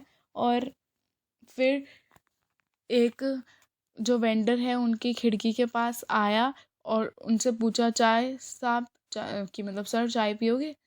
तो और प्रांजल सेड, गिव अस 2 cups. और प्रांजल ने क्या कहा? हाँ हाँ जी, हमें 2 कप चाय दे दीजिए. They sipped the steaming hot liquid. Almost everyone in the compartment was drinking tea too. और फिर उन दोनों ने चाय का सिप लिया. स्टीमिंग हॉट लिक्विड मतलब इतना गर्म चाय थी कि मतलब धुएं निकल रहे थे. और वो कह रहे हैं ट्रेन के डिब्बे में ऑलमोस्ट सारे लोग चाय पी रहे थे. Do you know that over 80 crore cups of tea are drink every day throughout the world, Rajveer said. फिर राजवीर ने क्या बोला प्रांजल को, कि तुम्हें पता है कि 80 करोड़ कप चाय रोज लोग पीते हैं एक दिन में पूरे वर्ल्ड में. उसने कहा, view, exclaimed Pranjal, T really is very popular. फिर वो एकदम ऐसे शॉक्ड हो गया. उसने कहा, व्यू? और फिर उसने क्या बोला कि T really is very popular. हाँ, चाय बहुत ज़्यादा पॉपुलर है, चाय सब पीते हैं और पसंद करते हैं. The train pulled out of the station. Pranjal buried his nose in his detective book again. Rajveer too was an ardent fan of detective stories, but at the moment he was keener on looking at the beautiful scenery. It was green, green everywhere. Rajveer had never seen so much greenery before. Then the soft green paddy fields gave way to tea bushes. अब ये एक पूरा वो train से जा रहे हैं, कहाँ पे जा रहे हैं, असम में जा रहे हैं। तो ये पूरा ट्रेन का सीन था कि कैसे जब ट्रेन रुकी तो चाय वाला आया, जो चाय पी और उनके कंपार्टमेंट में सारे चाय पी रहे थे। फिर जो ट्रेन है वो स्टेशन से चल पड़ी और फिर प्रांजल अपनी डिटेक्टिव बुक पढ़ रहा था, तो वो दोबारा पूरा से घुस गया डिटेक्टिव बुक पढ़ने में। और जो राजवीर है, जो पहली बार जा रहा है असम में, वो पूरी सीनरी इंजॉय करना चाहता था। वो भी डिटेक्टिव स्टोरीज का बहुत बड़ा फ़ैन था, बट वो पहली बार असम जा रहा था तो वो कीनर, उसको बहुत ज़्यादा ना उत्सुकता थी बाहर ब्यूटीफुल सीनरी देखने की उस मोमेंट पे। और वहाँ पे सारा ग्रीन ग्रीन, हरियाली हरियाली चारों तरफ थी। और Rajveer had never seen so much greenery before, और राजवीर ने पहले कभी इतनी हरियाली अपनी ज़िंदगी में नहीं देखी थी। Then the soft green paddy fields gave way to the tea bushes. और धीरे धीरे जब वो आगे बढ़ते रहे तो जितने भी हरे हरे खेत हैं वो सब पीछे चलते गए और उन्होंने आगे के आने लग गए टी बुशेस, चाय के खेत। It was a magnificent view. Against the backdrop of densely wooded hills, a sea of tea bushes stretched as far as the eye could see. Dwarf, Dwarfing the tiny tea plants were tall, sturdy shade trees, and amidst the orderly rows of bushes, busily moved doll-like figures. अब जो view था वो बहुत ज़्यादा magnificent था, बहुत ज़्यादा सुंदर था। मैग्निफिशेंट मतलब भव्य दृश्य था। और गहरे जंगलों वाली पहाड़ियों की पृष्ठभूमि, जिसे कहते हैं पृष्ठभूमि में चाय की झाड़ियाँ फैली हुई थी। जहाँ तक आँखों से देख सकते थे, छोटे चाय के पौधों को बोने, जिसे कहते हैं ना बोने, ड्वार्फ मतलब बोने ठहराते लंबे छायाकार पेड़ थे। और चाय की झाड़ियों की सीधी पंक्तियों के मध्य में व्यस्तता से घूमती हुई गुड़ियों जैसी आकृतियां दिखाई देती थी। तो ये सारा सीन दिखाई दे रहा है कि कैसे वहाँ फील्ड में सब क्या होता था, कैसे पंक्ति से लगे होते थे पौधे और ड्वार्फ ठहराते लंबे छायाकार पेड़ थे। ये सब वहाँ पे ट्रेन के बाहर से जितना भी वो सीन देख रहा है उसका यहाँ पे वर्णन किया गया है। In the distance was an अगली building with smoke billowing out of tall chimneys. Hey, a tea garden, Rajveer cried excitedly. Pranjal, who had been born and brought up on a plantation, didn't share Rajveer's excitement. फिर अब वो क्या बोल रहे हैं कि दूर एक भद्दी सी बिल्डिंग थी जिसमें चिमनियों में से धुआं बाहर निकल रहा था। कहाँ वो इतनी ग्रीनरी और टी फील्ड्स देख रहा था, बट कहाँ थोड़ी दूरी पर उसको भद्दी सी बिल्डिंग दिखाई दी जिसमें चिमनियों में से धुआं निकल रहा था। फिर क्या होता है, थोड़े टाइम में उसको क्या दिखता है, हे अ टी गार्डन। फिर उसको एक इतना बड़ा टी गार्डन दिखा। और राजवीर जब आप एक्साइटेड हो तो एकदम कैसे चिल्लाते हो, खुश होते हो, तो ऐसे ही राजवीर ने अपनी एक्साइटमेंट शो करी। वो एकदम ऐसे चिल्लाया खुशी से।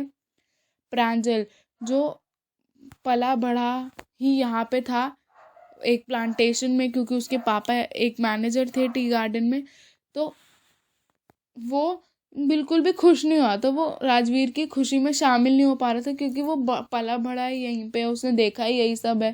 तो जैसे आपका कोई फ्रेंड या कज़न बाहर से आता है, जैसे वो इंडिया गेट को देख के खुश हुआ, जैसे बट आप तो दिल्ली में ही रहते हो और आपने इंडिया गेट को बहुत बार देखा है, तो आप वो उसकी एक्साइटमेंट, उसकी खुशी वैसे में खुश नहीं हो पाओगे। मतलब आपको लगा अरे एक इंडिया गेट ही तो है, इसमें क्या खुश होने की बात है। बट वो आपका कोई कज़न या कोई फ्रेंड बाहर दूर से आया हुआ है, तो वो इंडिया गेट को देख के इतना ज़्यादा खुश होगा क्योंकि उसने सब फोटो में ही देखा है। अब रियलिटी में वो देखेगा तो वो कितना ज़्यादा खुश होएगा। बट आपके लिए तो एक आम सी बात है। तो यही सब राजवीर और प्रांजल के साथ हो रहा था। Oh, this is a tea country now, he said. Assam has the largest concentration of plantations in the world. You will see enough gardens to last you a lifetime. I have reading as much as I could about tea, Rajveer said. No one really knows who discovered tea, but there are many legends. Now,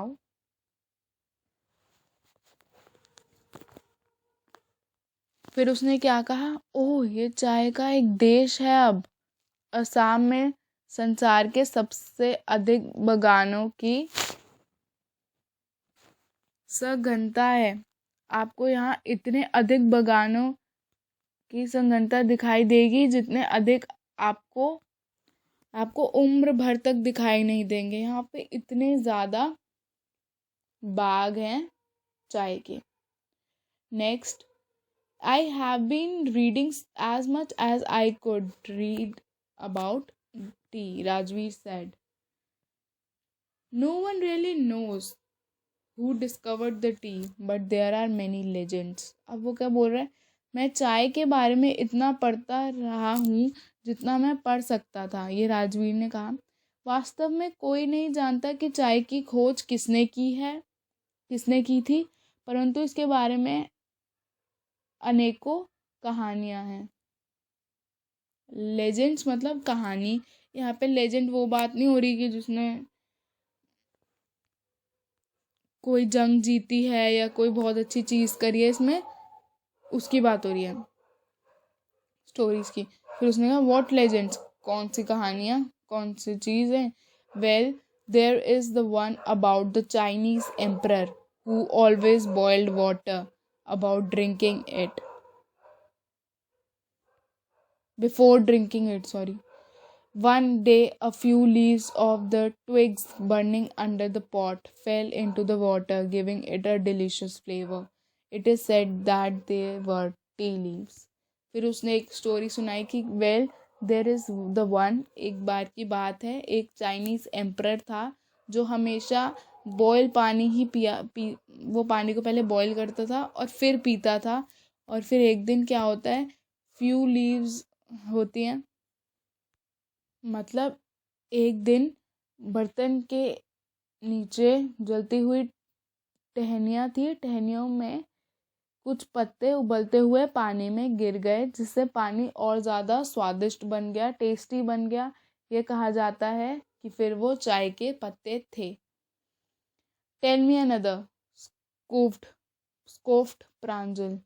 फिर उसको और ज़्यादा जानने की उत्सुकता हुई, वो मतलब और ज़्यादा जिज्ञासु था। तो उसने कहा चलो ठीक है, अब मुझे दूसरी सुनाओ। फिर उसने एक और सुनाई कि अब हमारे पास एक इंडियन लेजेंड भी है, we have an Indian legend too. Bodhidharma, an ancient Buddhist ascetic, cut off his eyelids because he felt sleepy during meditations. 10 tea plants grew out of the eyelids. The leaves of these plants, when put in hot water and drunk, banished sleep. और फिर अब क्या बात हुई, अब उन्होंने कहा अब एक इंडियन लेजेंड भी था, एक इंडियन कहानी भी है कि एक बोधिधर्मा, एक बुद्धिस्ट की एक प्राचीन बौद्ध महात्मा था, ने अपनी आँख की पलकें काट दी क्योंकि वह ध्यान के समय नींद महसूस करने लगे थे। 10 चाय के पौधे उसकी पलकों पर उगाए। इन पौधों के पत्तों को पानी में उबालकर पिया गया था और उससे नींद गायब हो गई थी। अब एक उसने स्टोरी ये भी सुनाई। Next, tea was first drunk in China, Rajveer added. फिर राजवीर ने क्या बताया कि जो टी है वो पहले बार कहाँ पी गई थी, चाइना में। As far back as 2700 BC। In fact, words such as tea, chai and चीनी are from Chinese. अब राजवीर ने कहा, क्या कहा कि 2700 ईस्वी पूर्व वास्तव में टी शब्द चीनी भाषा के चाय और चीनी शब्द से निकाला है। Tea came to Europe only in the 16th century and was drunk more as medicine than as beverage। और यूरोप में चाय केवल 16वीं शताब्दी में आई थी और इसको एक दवा के रूप से ज़्यादा पिया गया था, ना कि एक बेवरेज के रूप से। इसको एक दवा माना गया था, एक बेवरेज नहीं माना गया था। बेवरेज क्या होता है, जिसको हम ऐसे ड्रिंक टाइप पीते हैं, जैसे जूस है, कोल्ड ड्रिंक है, ये सब आपकी बेवरेजेस हैं। The train clattered into Mariani junction. The boys collected their luggage and pushed their way to the crowded platform। Now क्या होता है, जो वो ट्रेन है खड़खड़ाती हुई, क्लैटर्ड मतलब खड़खड़ाती हुई, ट्रेन क्लैटर्ड, और कहाँ पहुँच गई वो, मरियानी जंक्शन पे। और जो बॉयज़ हैं उन्होंने अपना सारा सामान उठाया, कलेक्ट करा जितना भी था, और प्लेटफॉर्म पर वो चले गए, मतलब उतर गए प्लेटफॉर्म पे। और प्लेटफॉर्म बहुत ज़्यादा क्राउडेड था, हर प्लेटफॉर्म क्राउडेड होता है, बहुत ज़्यादा लोग होते हैं उस पर। Pranjal's parents were waiting for them, और जो प्रांजल के पेरेंट्स हैं वो उनकी वेट कर रहे थे। Soon they were driving towards Dhekiabari, the tea garden manage by Pranjal's father. और वो उनकी वेट कर रहे थे उसके पेरेंट्स। फिर उनके पेरेंट्स ने कहाँ पे, वो अपने पेरेंट्स के साथ कहाँ जाने वाले थे, देखियाबाड़ी। वो एक टी गार्डन है, उस टी गार्डन का नाम क्या है, देखियाबाड़ी, जो प्रांजल के फादर मैनेज करते हैं। वो वहाँ निकल गए थे उसको देखने के लिए। An hour later the car veered sharply off the main road। They crossed a cattle bridge and entered देखियाबाड़ी, a tea estate। फिर 1 घंटे बाद जो कार थी वो मेन रोड से मुड़ी, उन्होंने कैटल ब्रिज को क्रॉस करा और वो कहाँ पे एंटर हो गए, Dhekiabari tea estate. Now on both sides of the gravel road were acre upon acre of a tea bushes, all neatly pruned to the same height। Groups of tea pluckers with bamboo baskets on their backs, wearing plastic aprons, were plucking the newly sprouted leaves। अब वहाँ पे वो उस जो working है, जहाँ वहाँ कैसे लोग काम कर रहे हैं, क्या काम कर रहे हैं, अब उस सब की बात हो रही है। क्या बात हो रही है कि पथरीले रोड के दोनों तरफ चाय के पौधों से भरे कई एकड़ खेत थे। सभी पौधों की ऊंचाई एक जैसी काट छाट कर की गई थी, प्रून मतलब काट छाट कर की गई थी। चाय चुनने वाली औरतों के समूह अपनी पीठ पर बांस की टोकरियां लिए था और प्लास्टिक का एप्रन पहने हुए था, और नए फूटे हुए पत्तों को चुन रही थी। जो अभी अभी नए उगे हैं उनके पत्तों को वो चुन रही थी। Pranjal's father slowed down to allow a tractor pulling a trailer load of tree leaves to pass। This is the second flush of sprouting period, isn't it, Mr. Barua? Rajveer asked। It lasts from May to July and yields the best tea. अब क्या होता है कि प्रांजल के पिता ने गाड़ी की गति धीमी की ताकि एक ट्रैक्टर गुजर सके जो ट्रेलर भरकर चाय के पत्ते ले जा रहा था। नेक्स्ट, यह दूसरे कोपलों के फूटने का समय है ना मिस्टर बुर्रा? राजवीर ने पूछा।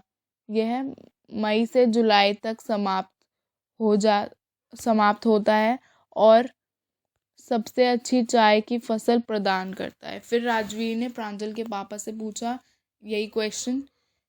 Next, you seem to have done your homework before coming, Pranjal's father said in surprise. जो ये नॉलेज है राजवीर की, उसको देखकर प्रांजल के पापा इतने ज़्यादा खुश हो गए और उन्होंने कहा कि अच्छा, तुम अपना होमवर्क बहुत अच्छे से करके आए हो पहले से ही। Yes mister Barua, Rajvir admitted, but I hope to learn much more while I am here. फिर राजवीर ने कहा हाँ जी, आप सही कह रहे हो मिस्टर बरुआ। वो उसको अंकल या और कुछ नहीं बोल रहा था, मिस्टर बरुआ ही बोल रहा था। उसने कहा हाँ, आप सही कह रहे हो, बट मुझे अब भी और भी बहुत कुछ जानना है जब तक मैं यहाँ पे हूँ। This is all about this story. आपको पता लग गया होगा कि टी असम में क्यों फेमस है, वो क्यों आई, वहाँ पे कैसे काटा जाता है, चाय की पत्तियों को कौन काटता है। Now let's come to the question answers. Question number 1. Thinking about language. Look at these words: upkeep, downpour, undergo, drop out, walk in. They are built up from a verb: keep, pour, go, drop, walk, and then an adverb for a particle: up, down, under, out, in. और अब आपको इनको sentences में fill करना है। First, a heavy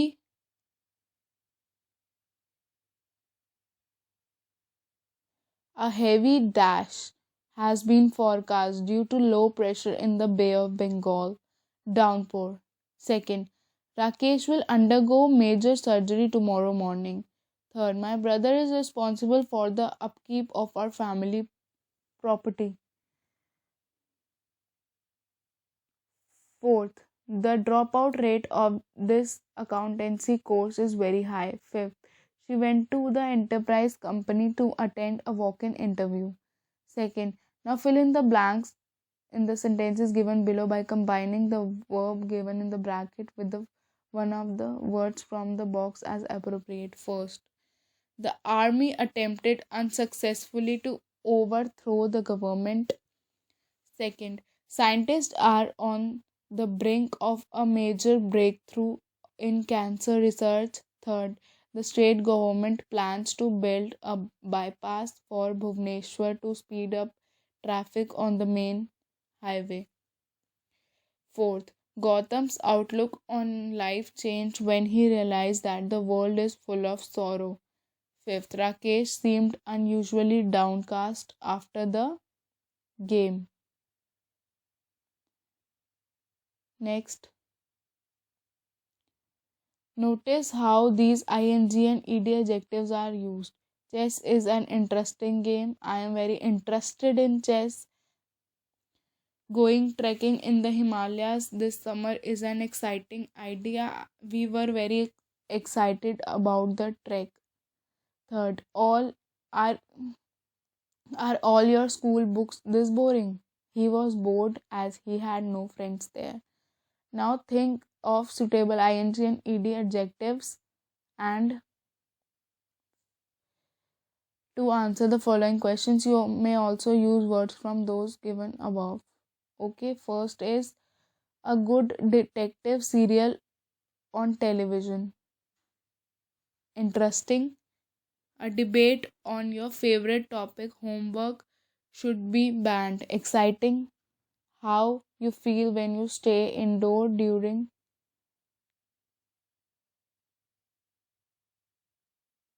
how you feel due to incessant rain, bored. Next, how you feel when you are open a present, excited. How you feel when you watch your favorite program on television, interested. The look on your mother's face as you waited in a queue, fatigued. How you feel when you tracking a tiger in a tiger reserve forest, thrilled. The story you have recently read or a film you have seen, interesting. Next, now you use the adjectives in this exercise as appropriate to write a paragraph about Coorg. This you have to do it by yourself. Now speaking and writing भी आपको खुद से करना है. Now let's come to the poem The Trees.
Can there be a forest without trees?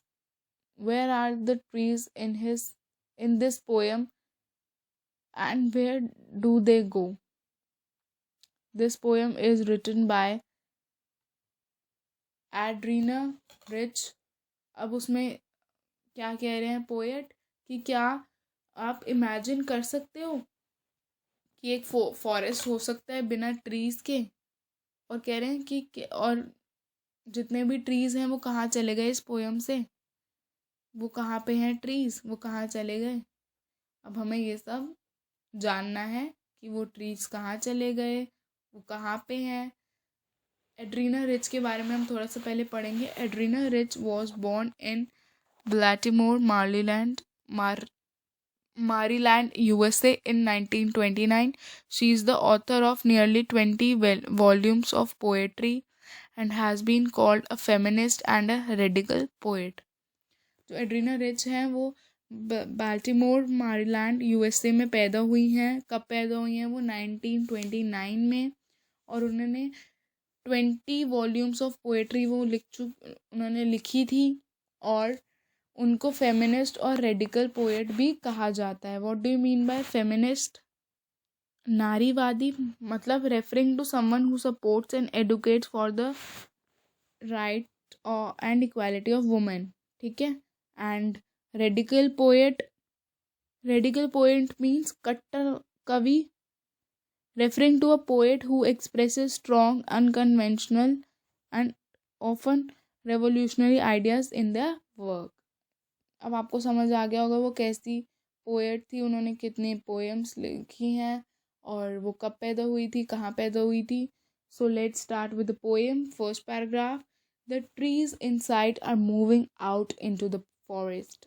The forest that was empty all these days, where no bird could sit, no insect hide, no sun bury its feet in shadow. The forest that was empty all these nights with, will be full of trees by morning. अब poet in line से क्या कह रही हैं कि जो पेड़ अंदर की तरफ थे वो बाहर जंगल में खिसक रहे हैं. वह जंगल जो इतने दिनों से खाली था, जहाँ पर कोई पक्षी नहीं बैठ सकता था, क्योंकि पक्षी कहाँ पे बैठते हैं, पेड़ पे बैठते हैं. अब पेड़ ही नहीं था तो वो कहाँ पे बैठेंगे. कोई कीड़ा नहीं छिप सकता था, क्योंकि मोस्टली जो कीड़ा होता है या इंसेक्ट्स होते हैं वो कहाँ पे छिपते हैं, पेड़ों के नीचे, पेड़ों के पीछे, पेड़ों के ऊपर. कोई सूर्य अपनी किरणों रूपी पैर की छाया में नहीं छिप सकता था. वह जंगल जो उन रातों से खाली था, सुबह तक पेड़ों से भर जाएगा. Next. All night the roots work to disengage themselves from the cracks in the veranda floor. The leaves stain toward the glass, small twigs stiff with exertion, long cramped boughs shuffling under the roof like newly discharged patients, half dazed, moving to the clinic doors. अब इससे क्या कह रहे हैं कि सारी रात जो जड़ें हैं वो बरामदे के फर्श की दरारों से खुद को मुक्त कराने का काम करती हैं. जो पत्तियां हैं वो शीशे की तरफ दबाव डालती हैं. जो छोटी टहनियां हैं वो अधिक प्रयास के कारण ऐंठ जाती हैं. और जो लंबी तंग शाखाएं छत के नीचे रगड़ खाकर ऐसी हो गई हैं मानो जैसे क्लिनिक के दरवाजों से बाहर आते हुए अभी अभी छुट्टी हुए एक भुजक के मरीज हो. ये सब वो सिनेरियो बता रहे हैं कि कैसा फॉरेस्ट में सिनेरियो होता है. उसके ट्रीज, बुशेस, रूट्स क्या करती हैं.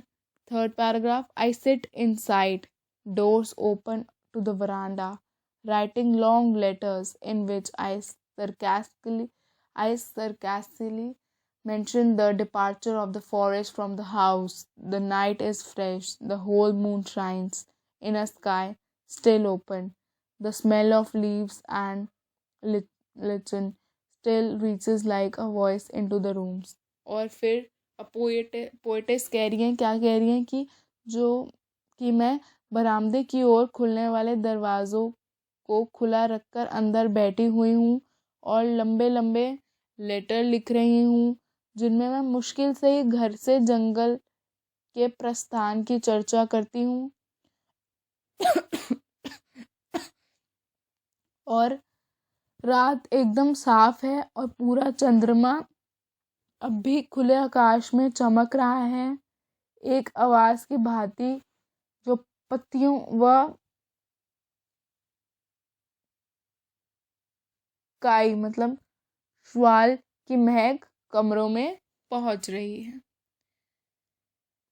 Next and the last paragraph जो है. My head is full of whispers which tomorrow will be silent. Listen, the glass is breaking. The trees are stumbling forward into the night. Winds rush to them. The moon is broken like a mirror. Its pieces flash now in the crown of the tallest oak. अब यहाँ पे poetess कह रही हैं कि जो मेरा sir है, मेरा sir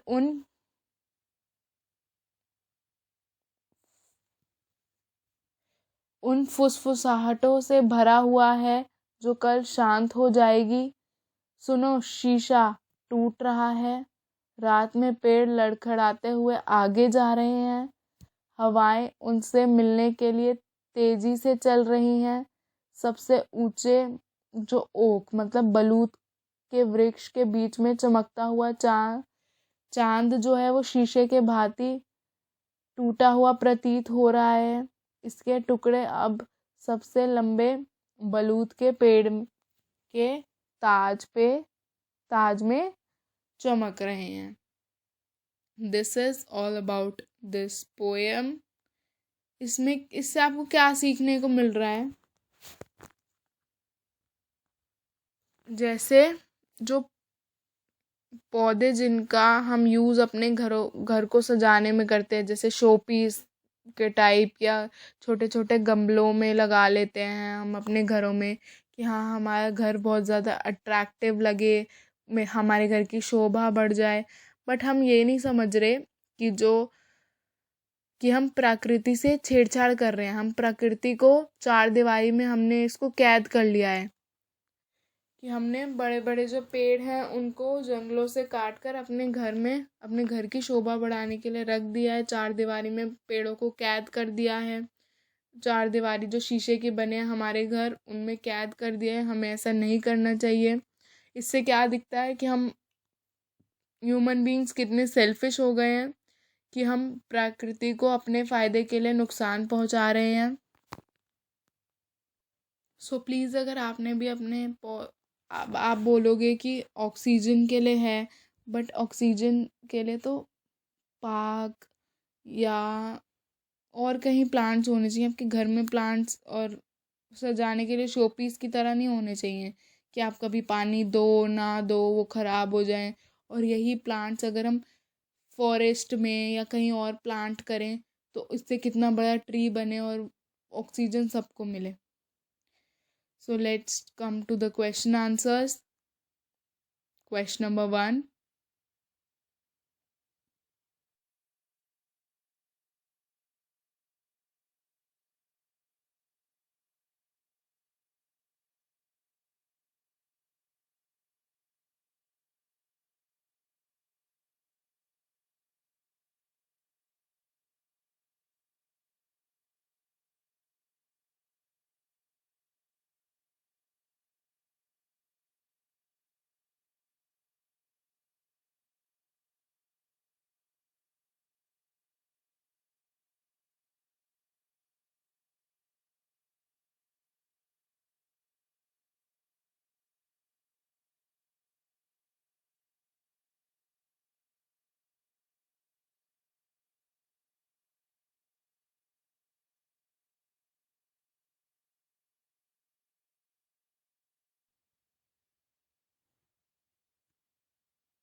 Find the first stanza. Three things that cannot happen in a treeless forest. Answer is the three things that cannot happen in a treeless forest are listed below. First, the sitting of a bird on trees. Second, the hiding of insect in the trees. Third, the sun burying its feet in the shadow of the forest. Second, what picture of these words create in your mind? Dash. Sun bury its feet in shadow. What could the poet mean by the sun's feet? The sun's feet refers to the heat and rays of the sun that fall on the ground. Since there are no trees, there will be no shadow. The sun rays will fall on the ground directly. However, in a forest full of trees, the shadow hides the sun rays, and it appears that the sun is burying its feet in the shadow of the trees in the forest. Question number 2. First, where are the trees in the poem? What do their roots, their leaves, and their twigs do? In the answer is, in the poem, the trees are confined to the limits of the poet's house. The roots work all night to separate themselves from the cracks on the veranda floor. Leaves make attempts to move towards the glass and exert pressure to break it, while the small twigs get stiff and tight with exertion. Second, what does the poet compare their branches to? The poet compares the long, cramped branches shuffling under the roof to newly discharged patients from hospital who look half disoriented and confused after suffering long illness as they move towards the clinic doors. The large branches of the trees become cramped under the roof as they want to be set free so that they are able uh, to spread themselves fully in the open air outside. Question number three first. How does the poet describe the moon? A beginning of the third stanza. Second, B, at its end. What causes this change? At the beginning of the third stanza, the poet mentions that the full moon is shining in the open sky in the fresh night. Towards the end of the stanza, she described that the moon breaks into many pieces just like a cracked mirror and shines on the head of the tallest oak tree. As the tree move outside from her house, they cover some moonlight and it can be seen only in some portions. This justifies that poet's statement that the moon has broken into pieces. Second, why do you think the poet does not mention the departure of the forest from the house in her letters? Answer is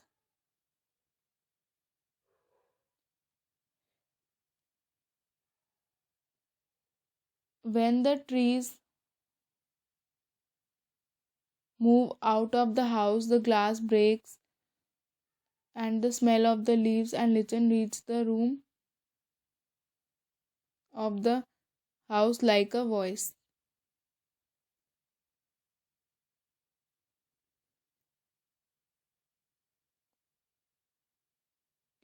ये second था इस second का answer ये था but second का question है what happens to the house when the trees move out of it.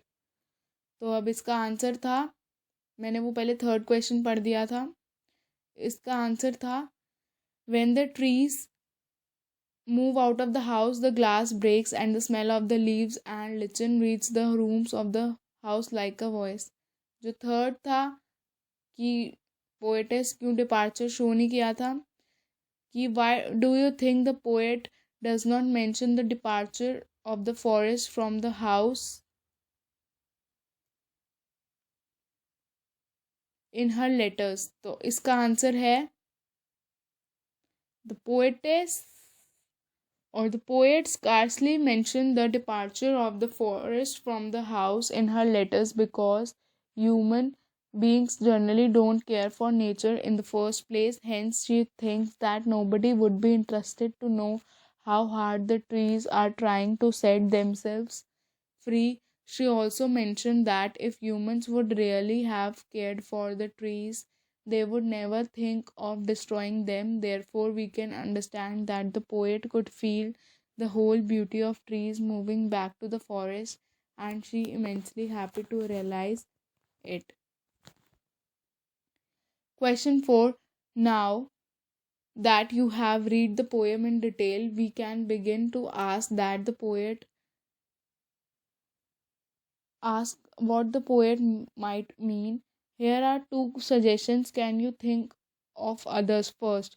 Does the poem present a conflict between man and nature? Compare it with a tiger in the zoo. Is the poet suggesting that plants and trees used for interior decoration in cities while forests are cut down are imprisoned and need to break out? First, yes, the poem presents a conflict between man and nature. Human beings have also always had the tendency to damage or harm nature without even realizing the usefulness and benefits that mankind derives from it. They do mass deforestation, which disturbs the environmental balance and results in destruction of natural scenic beauty. Man tries to contain plants and trees within limited space that deny their natural freedom. Due to this reason, the branches of the trees want to spread themselves and feel the fresh air outside. Similarly, in the poem A Tiger in the Zoo, the poet shows that animals which are kept in cages are unable to enjoy their freedom, as even they want to be set free and run around freely in the open space. Second, on the other hand, Adrena Rich has been known to use trees as a metaphor for human beings. This is a recurrent image in her poetry. What new meanings emerge from the poem if you take its trees to be symbolic of this particular meaning? Answer is, if trees have been used as a metaphor for human beings, then it could be said that just like trees, human beings also like to break away from the shackles of their busy schedules and restricting boundaries that life puts on them. Although men strive hard in their daily routine to earn living, they don't always have the privilege to enjoy its benefits. Modern life brings in a lot of physical comfort but also has its equal share of drawbacks. Hence, even man wants to break free from all his tasks and enjoy the peaceful nature out in the open, just like the trees. Question number 5. You may read the poem on a Killing a Tree by Giv Patel Behive textbook in English for class 9th NCERT. Compare and contrast it with the poem you have just read. ये आपको खुद करना है, खुद जो आपकी समझ है उससे इन दोनों पोएम्स को कंपेयर करना है और बताना है कि कौन सी अच्छी है, क्या इन दोनों में सिमिलैरिटीज़ हैं और डिससिमिलैरिटीज़ हैं. So this is all about this chapter. आप प्लीज़ तीनों स्टोरीज़ और ये पोएम एक बार दोबारा रीड करिएगा और जो क्वेश्चन आंसर्स हैं उनको रिवाइज करिएगा. Till then take care everyone and good bye.